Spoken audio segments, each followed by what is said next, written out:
Today we're going to take a look at an inexpensive and simple option for adding a dash cam to your motorcycle. There are a lot of more elaborate cameras that can be permanently installed to your bike that include both front and rear cameras, but they can get expensive, and on many motorcycles today there's just not a lot of room under the seat for a bulky control module.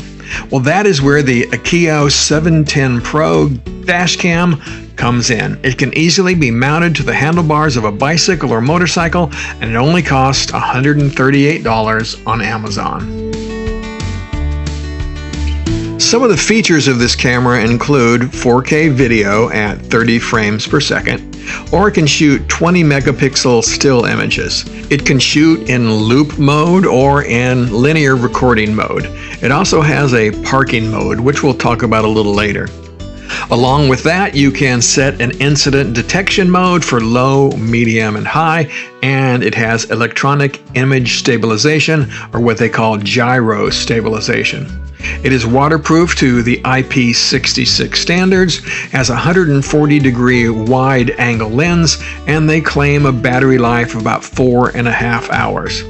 It comes with a 64GB memory card, but it can take up to 256 gigs. There is a corresponding phone app that you connect to by Wi-Fi, and of course then you can change settings and actually operate the camera with that app.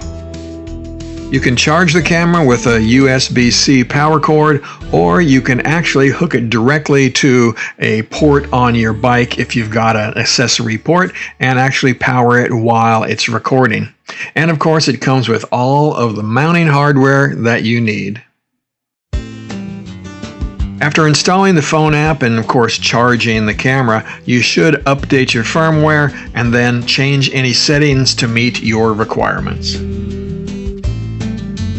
Operation is pretty straightforward. You simply press the power button for 9 seconds and the camera will vibrate 3 times, turning on. The light will then alternate between red and blue while recording. To stop the recording, simply hit the button once. To start up again, hit the button again. To turn the camera off, press and hold for 3 seconds. Again, it will buzz 3 times. Now let's talk about some of this footage that you've been watching I shot on my first ride of spring 2025. As you can see, the camera does a decent job, but the footage is a little shaky when compared to something like a GoPro or other higher-end action cameras. Here I'll put the video of the same section of road that I shot with my Insta360 camera, and you can easily tell the difference. Now, even with this slight shakiness, I can still identify cars, etc., but it's not going to be super high quality footage, which brings me to another shortcoming. And this seems to be a shortcoming that is common with these kinds of dash cams, is that you can't really read the license plates very well of the cars that you're passing. Now, of course, when people are passing you safely, this is no big deal, but if you do get in an accident, well, of course, it would be nice to be able to clearly read the license plate. But as I said, this is a problem with not just this camera, but many of these dash cams. I mean, they do give you this nice wide angle of view, but again, that makes it hard to read things like signs and license plates. The SD card is located under the rubber cover on the rear of the camera. It is a bit difficult to access the card with your fingers. They do provide a tool for removal and installation of the SD card, so don't lose it. You will need it when removing it or installing it again.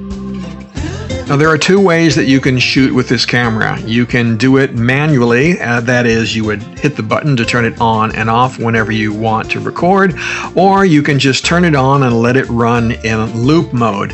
And as a dash cam, this is typically what you would do. You would set the length of duration of each video to 1, 3, or 5 minutes, and then the camera would fill up the SD card and then start overriding the oldest videos first, and then just keep looping through in that way. All right, let's talk about that parking mode I mentioned before. So right now I've got the camera mounted on my bike. You see it right there. And I've got it in parking mode, and follow along how I got it there. So first of all, I had to turn the camera on and then connect the Wi-Fi on my phone to the camera. And then go into settings, find the parking button, and turn the parking monitoring on. After I do that, then I'm going to turn the camera off and also shut down the app. I don't know that you need to shut down the app, but I went ahead and did that anyway. So now the camera is off and it's monitoring movement on the bike. So now if the camera detects movement, all right, then it should turn on. There it goes. And it should start filming.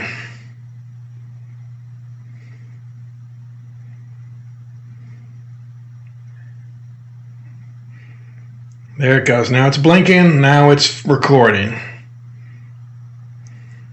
And I think it goes for like 15 seconds. Now, of course, that feature sounds kind of cool, but unfortunately, right, it's not going to inform me that anybody is messing with my bike. And if somebody's about to steal my bike, well, the camera is attached to the bike and they're just going to run off with the camera, and what am I going to be able to see? So I'm not sure that the parking feature really does all of that much for me. All right. On top of that, it's really easy to just snatch that camera right off the bike when it's just sitting there. While I was testing this camera, I did have one little segment that it flagged as an event or an incident. As I was pulling away from the stop sign, I did a little bit of a wobble, and I guess it assumed I was trying to avoid something. So it then recorded over the next 10 minutes and stored that in the event folder on the SD card. Overall, I found the Akeeyo 710Pro to be a quality camera with several cool features. It is also priced affordably and easy to use.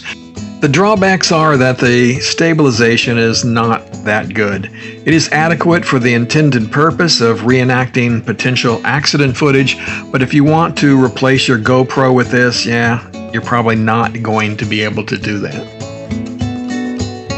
One other drawback is that this kind of camera is pretty easy to steal. The mounting is very secure and simple, but anyone who wants to take the camera simply has to twist their wrist and walk off with the camera pretty easily. This fact makes that parking feature, well, pretty moot for me, because I'm never going to leave this camera on the bike, being that it's so easy to take off. Even with these negatives, if you are looking for an inexpensive and simple way to add an incident dash cam to your bike, this camera would be worth taking a look at. As always, you should do your own research and make up your own minds. Now, I will leave links to purchase the camera in the description of this video, as always. Alright guys, ride safe and keep squeezing your lemon.